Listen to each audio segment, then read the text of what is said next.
Muito bem, vamos iniciar nossa aula, esse tema 5, né, que a gente vai falar hoje. A gente vai continuar ainda com o tema de diferenças finitas, né? Nós vamos hoje falar em equipotenciais no plano XY, certo? Ainda é o mesmo tema, o mesmo tipo de problema, é resolver uma equação diferencial por diferenças finitas, mas com estratégias adicionais para poder fazer os traçados das linhas, né? Que são um pouco diferentes em relação às linhas que a gente fez, os cálculos que a gente fez para a linha de campo, certo? Deixa eu soltar isso aqui. Bom, a gente no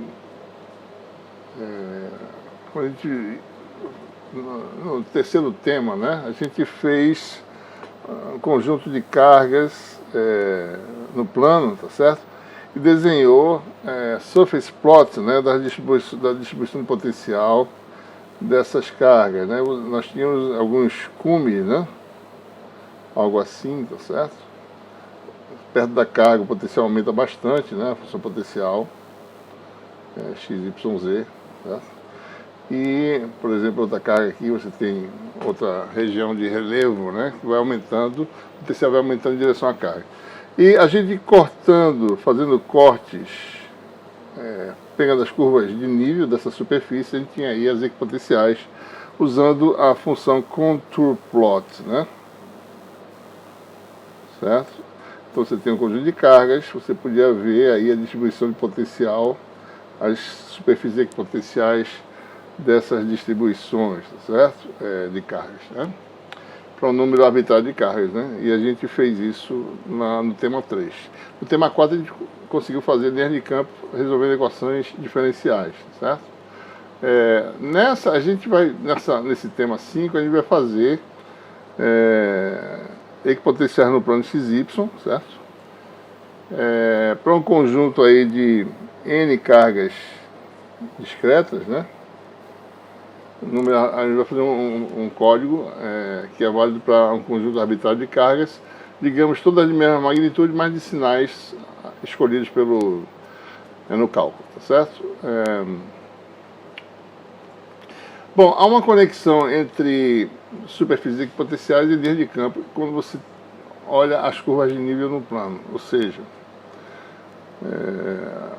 uma vez que o campo elétrico, né,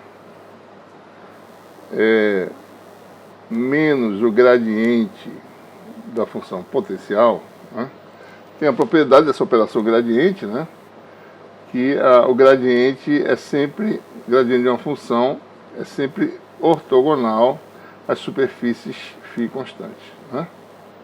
Então o campo elétrico ele é sempre ortogonal, ou seja, se você traçar isso no plano, certo? Digamos que você olha no plano XY, né? Se você tem uma dada linha de campo, certo? Digamos que ela tem essa trajetória aqui, certo? Então, se isso aqui é a linha de campo, digamos, o campo é tangente, né? A linha de campo, né? A equipotencial cruza ortogonalmente essa linha de campo. Vou desenhar outra cor, tá certo? Então, a equipotencial sempre forma ângulos de 90 graus com as linhas de campo, onde quer que seja, tá certo? Então você pode sempre traçar equipotencial dessa forma. Por quê? Porque o gradiente tem essa propriedade, né? O gradiente de uma função, né, ele é sempre perpendicular à superfície φ constante. E a superfície φ constante, quando intercepta um plano qualquer, coordenado, ela forma uma curva, né? Ou seja, se você tem aí o vetor tangente à linha equipotencial, né, que seja esse dl aqui, certo? Né? Então o E é ortogonal a dl, tá certo? Então nós temos essa propriedade que produto escalar, né? Que é vetor produto escalar com dl igual a zero. Então, se a gente, em matemática, constrói a lista DL, né, agora representando na sintaxe do matemática, é uma lista de dois elementos, dx e dy, e né, uma lista de dois elementos, a gente está falando do plano xy, né? Então, é x, é y, né? Então, isso aqui, no matemática, pode ser calculado usando dot, né? Dot entre E e dl, né? A função dot, que é o produto escalar, ou então fazendo E.dl também funciona, né? Então, a condição é que dot de E dl igual a zero. Isso fornece produto escalar termo a termo aqui, né? Então isso fornece o quê, né? Vai fornecer x dx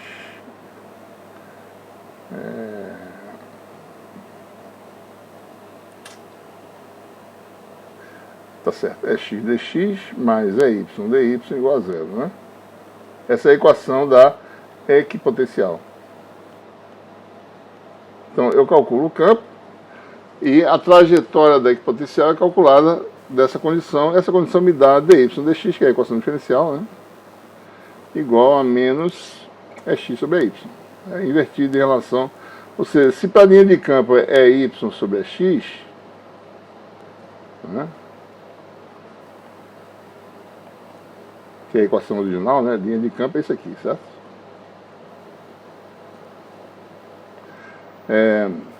A equipotencial é o contrário, é menos x sobre y. E daí nós podemos, então, se você tem um ponto inicial x0, y0, você pode integrar essa expressão, né? E obter a equação y igual a y0 menos integral de x0 a x, a linha que passa no ponto x0, y0, né? É x sobre a y dx. Obviamente, a gente, como em geral não sabemos, né? É x a função de x e y, né? É y também, certo? Então, nós não sabemos a trajetória, não sabemos quem é a função y de x, né? É desconhecida, certo? Então, a gente tem que fazer isso numericamente. Então, a gente faz uma variável discreta k de iteração, começa em k igual a 1 até o número máximo, que a gente tem que ter uma forma de estimar, tá certo? Agora, eu vou deixar vocês à vontade para fazerem isso, né? A gente já deu ideias na linha de campo, a gente vai dar... vocês têm que usar um pouquinho de bom senso para saber, bom, qual é o número máximo, né, de pontos que eu vou querer, tá certo? Para ver uma linha equipotencial completa, se fechando talvez, tá certo? Se você não tem pontos suficientes na processo de iteração, você não fecha a linha de campo, né? Se você tem pontos demais, elas começam a se repetir por ser em cima dela mesma, tá certo? Bom, então você tem aí essa variável k, né? Na verdade eu vou chamar de outro nome, tá certo? Vou chamar de L para não confundir com o k que eu estou usando aqui nas notas, tá certo? Então você tem a variável L, aí na nota está a variável k, mas eu uso a L porque eu uso a k para outra coisa. 1, 2, até o número máximo aí, certo? L maiúsculo. Então você tem que x, L mais 1 igual a xl, como antes, né? Mais um ΔX que vocês vão definir baseado no domínio que vocês vão utilizar, né, para a representação, certo? Então, se você tem um domínio cujo comprimento, digamos, né, você vai representar as suas equipotenciais e linhas de campo, que você já fez no tema 4, comprimento x e comprimento y, né, o seu ΔX tem que ser algo muito pequeno, tá certo? Ou seja, o ΔX tem que ser algo muito pequeno em relação às localizações, às distâncias das cargas, porque as coisas variam apreciavelmente quando você vai de uma carga para outra, certo? Então, se você tem o tamanho x maiúsculo e y maiúsculo, você tem uma ideia qual é a escala de variação das quantidades que você tem. Então, você tem que usar um ΔX e um ΔY, certo? Um ΔX, no caso, né? Muito menor do que x ou y, né? x e y têm mais ou menos o mesmo tamanho, digamos, de menos 1 a 1, né? Você tem uma variação total de 2. Então você vai usar Δx muito menor que x. Digamos, x igual a 1, né? Então Δx talvez 10 a menos 4, certo? Ou 10 a menos 3, é uma diferencial razoável, né? Tá certo? Então acho que dá para calcular de forma aproximada. Você pode até ver o que acontece se você reduzir o incremento dentro da sua aproximação. E lembrem-se que vocês vão calcular muitos pontos, mas você tem que só armazenar um número menor do que o número de pontos que você faz os cálculos, tá certo? Como a gente explicou lá no tema 4, né? Então, em resumo, né? Variável de interação xl mais 1 xl, e a equação fica y de L mais 1 igual a y de L, né? Ou seja, o novo valor de y é o valor anterior, menos x sobre a y, né? Calculado no ponto anterior, que você calculou, que está calculando aqui, ó, sobre, deixa eu botar isso aqui para baixo.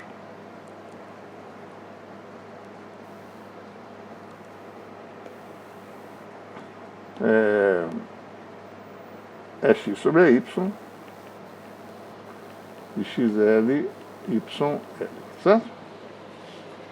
Bom, aí está o processo como antes, né? Só mudou a equação um pouco, daí vocês vão poder ver a coexistência das linhas equipotenciais e linhas de campo, certo? Uma coisa importante nesse caso agora a considerar é a questão das dobras, né? Que a gente falou lá no caso da linha de campo, tinha dobra vertical que acontecia com a linha de campo, tá certo? No caso da linha de campo, quem mudava de sinal era o EX, né? No caso de equipotenciais, numa dobra vertical como essa aqui, né? A gente vai observar que o importante é a mudança de sinal de EY, certo? Então você vai identificar uma dobra quando o EY mudar de sinal. É uma dobra vertical. Que a nossa preocupação é essa. Dobras horizontais não tem problema, certo? Mas dobras verticais sim, porque Y tem mais de um valor, né? Então fica complicado às vezes. Então é importante que vocês reconheçam uma dobra vertical, colocando alguma estratégia de mudança de sinal, né? Ou seja, o Δx muda de sinal quando EY mudar de sinal, certo? Porque numa equipotencial o EY é ortogonal e não tangente, certo? Se fosse tangente, a gente identificava uma mudança de uma dobra vertical, identificando uma mudança de sinal do EX, né? Ele está para cá e de repente faz isso, certo? Mas para equipotenciais, a linha equipotencial é ortogonal ao EY, tem que olhar para o EY. Ele que vai mudar de sinal numa dobra horizontal. Então, tem de se ter uma estratégia de detecção de dobras verticais, observando a mudança de sinal de EY. E aí vocês têm lá a explicação como fazer isso no tema 4, certo? Bom, essencialmente esse é o tipo de algoritmo que ele vai fazer, traçar linha de campo, linha de equipotencial, e a gente vai ter agora vai ser um pouquinho diferente como faz o traçado, tá certo? As equipotenciais não são linhas que vão em direção à carga, né? Então, por exemplo, se você tem uma carga aqui, certo? As equipotenciais não são linhas que vão em direção à carga, né? As equipotenciais são linhas que mantêm o potencial constante, isso é mais ou menos em torno da carga. Então ele não vai ter problema de convergência da linha ela indo em direção à carga. Ela vai ficar rodeando uma determinada carga, tá certo? Quanto mais próximo da carga, mais circular vai ser a linha equipotencial. E ela vai começar a se distorcer à medida que você se afasta da carga e começa a sentir a presença da outra carga, né? Então o objetivo dessa oficina é desenvolver na verdade, com matemática, essas instruções, algumas estão mais ou menos para o Mathcad, que é mais complicado construir alguns vetores em Mathcad do que aqui em matemática, né? Então, algumas coisas que a gente chama de blocos de programa, na verdade, às vezes é uma instrução só, tá certo? Então, tem que ver quão complexo é, né? A gente vai construir duas funções, tá certo? A gente precisa elaborar uma estratégia de determinação das coordenadas iniciais das linhas equipotenciais, né? E uma vez determinadas essas coordenadas iniciais, para poder fazer um traçado bonito, a gente traça com base nessa equação diferencial aqui, tá certo? A gente, uma vez começando num determinado ponto, a gente resolve esse sistema de equações como a gente fez no tema 4. Então, a ideia aqui é como a gente faz para estabelecer essas posições iniciais. Tá? É claro que a gente pode botar em qualquer lugar a posição inicial e sair fazendo linhas equipotenciais aleatoriamente, tá certo? Mas eu tenho uma proposta, né, para a gente fazer isso. Né? Aqui está mais ou menos mostrando como é que são as linhas equipotenciais para 3 cargas. Né? Eu não estou muito prestando atenção no sinal das cargas. Pode ser que umas cargas dessas sejam positivas, as linhas equipotenciais estão a nível acima, as linhas equipotenciais da outra carga estão negativas, né? Bom, mas enfim. Mas o que acontece é o seguinte, quando você está próximo... deixa eu botar aqui. Quando você está próximo... Deixa eu ver se tem uma ferramenta aqui que possa fazer isso. Bom, não tenho, né? Quando você está próximo...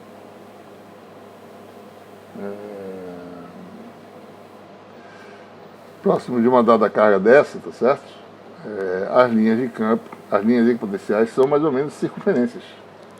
Porque nessa região aqui, o efeito elétrico é predominante, né, dessa carga, né, que está aqui, tá certo? Então as linhas equipotenciais perto de uma carga, elas são mais ou menos circunferências, né? Perto de outra carga é a mesma coisa, circunferências, né? E a coisa vai ficando distorcida à medida que você vai se afastando aí de uma carga e se aproximando da outra, né? Mais ou menos, certo? Então a ideia, a proposta que a gente tem aqui é você achar o centro de cargas do sistema para um dado problema. A gente vai elaborar uma proposta de estabelecer o centroide do conjunto de cargas, tá certo? Digamos que seja...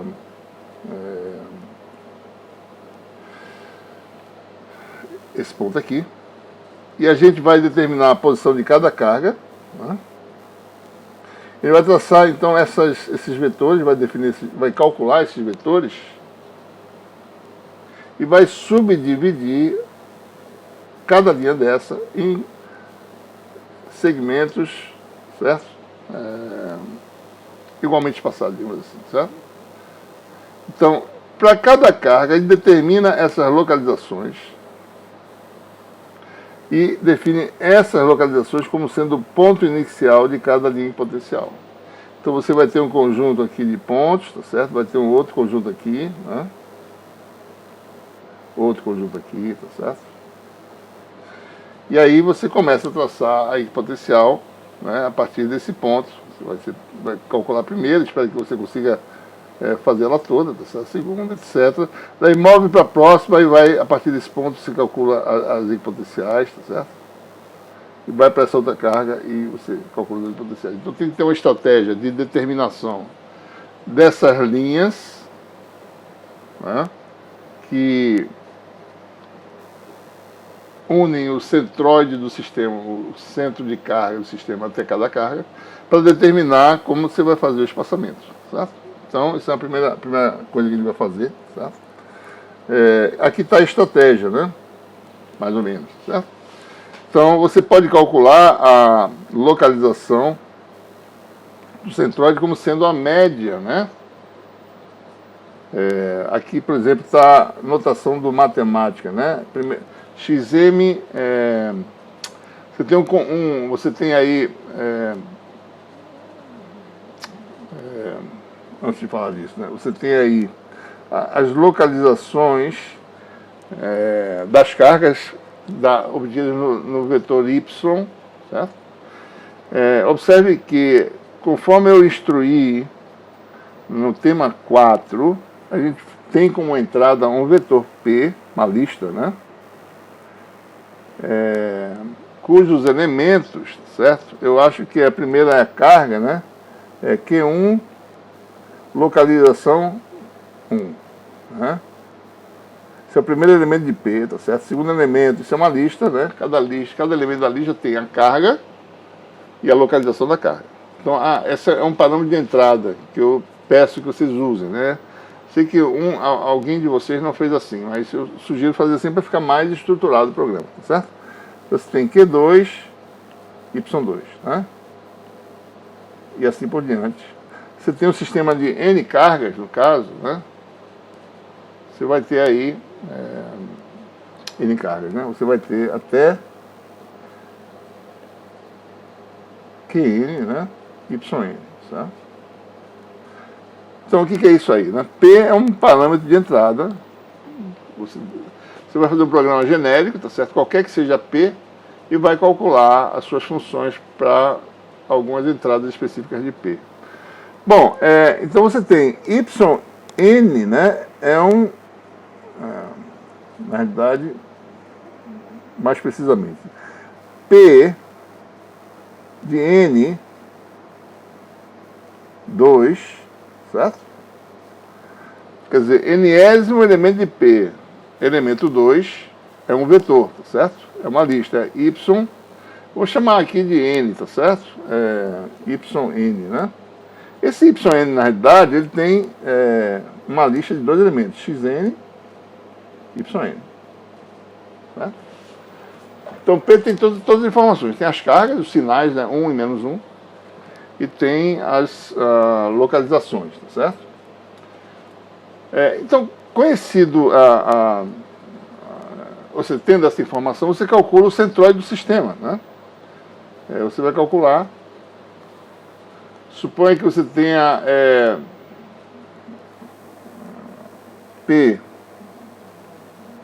de N2, que é, na realidade, o Nésimo vetor, você vai calcular a média, né? Chamar isso de YM, tá certo? Que seria 1 sobre N, né? Soma. Você vai calcular o centro do sistema, onde é que ele está.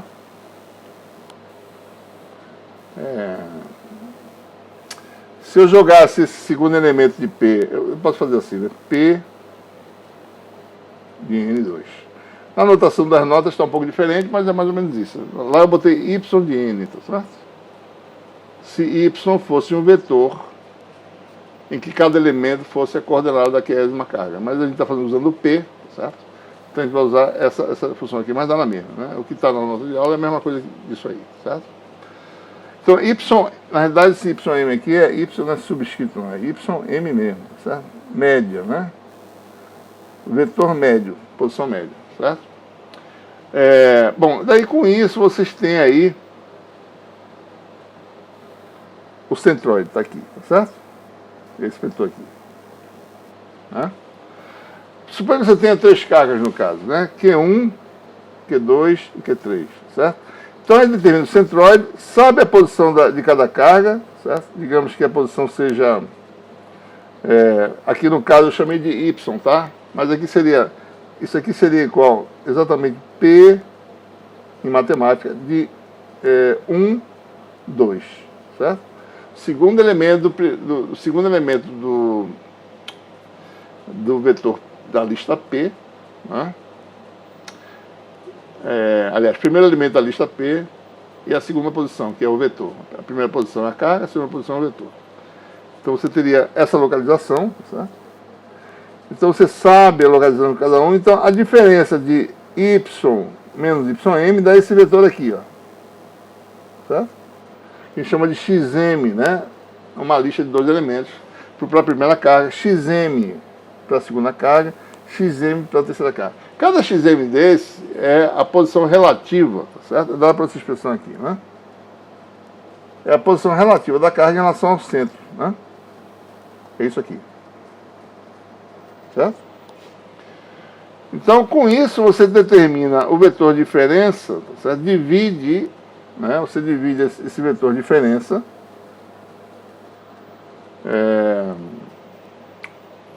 em... Peraí, deixa eu apagar aqui, tá certo? Então aqui você tem, ó, aumentar aqui para a gente poder ver, né? A gente divide o vetor diferença, né? Deixa eu botar uma outra cor aqui. O vetor diferença é esse aqui, ó. Em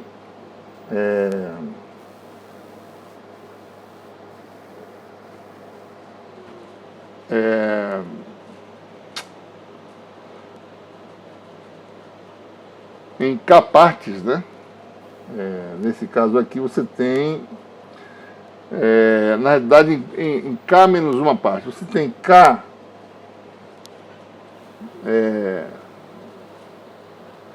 K igual a, nesse exemplo aqui, K igual a 5, tá certo? Então você tem uma variávelzinha K minúsculo que vai de 1, 2, 3, 4, até 4. Então com isso você divide, você define um incremento ΔXm, tá certo? Para cada carga, que é um késimo, né? Do vetor diferença, que é esse vetor aqui, tá certo? Então isso aí tá aí na... Você define essa diferençazinha, tá certo? Com isso você tem agora um intervalo, né? Você tem o centro do sistema e a carga, tem o vetor que une as duas cargas, você vai dividir em partes iguais aqui, certo? Nesse exemplo aqui você tem K igual a 1, K igual a 2, K igual a 3, K igual a 4, né? Você divide em 5 partes iguais, certo? Você usaria K mais 1 igual a 5, né? E K igual a 4, então, no caso, certo? Então, o seu caso, esse exemplo é 4, K mais 1 igual a 5. Então, você tem esse ΔX para você calcular aí que potencial, ou seja, você tem posição do centroide, vetor diferença, que é o ΔX, que é isso aqui, certo? Então, você vai incrementando K igual a 1, K igual a 2, K igual a 3, K igual a 4. Você tem, então, as 4 coordenadas iniciais, digamos, para a carga 1. E faz o mesmo para as outras cargas, certo? Então você constrói esse vetor de entrada aqui, né? Usando a função table do matemática, tá certo? Posição do centroide mais uma variável de interação K vezes ΔXm, que é o intervalozinho, tá certo? Associado à enésima carga, né? Que é um vetorzinho, tá certo? Então observe, né? Ym mais K vezes ΔX, N varia de 1 até N maiúsculo, N cargas, ou seja, a primeira variável que vai mais devagar vai de 1 a N, e a segunda vai de K igual a 1 até K maiúsculo, certo? Ou seja, então você vai ter aí, né? Você vai ter aí N vezes K pontos iniciais. Esse vetor V é o vetor de coordenadas iniciais, tá certo? Cada elemento de V, né, o enésimo elemento de V, é aquele que dá as posições iniciais que estão na linha que vai do centro até a enésima carga. Que posições iniciais são essas? V de N1, V de N2 até V de NK. Certo? Cada Vn desse é uma coordenada, né, 2 elementos, uma lista de 2 elementos. Certo? Ok? Bom, uma vez construído o V, você pode usar ele como entrada, né? Você constrói essa função, tá certo? E tem um detalhe, né? Você tem que tomar cuidado, como está explicado aí nas notas, né? Por exemplo, se uma das cargas está no centro do sistema, né? Então esse vetor aqui, certo? Se uma carga está em Ym, essa diferença aqui é igual a zero, certo?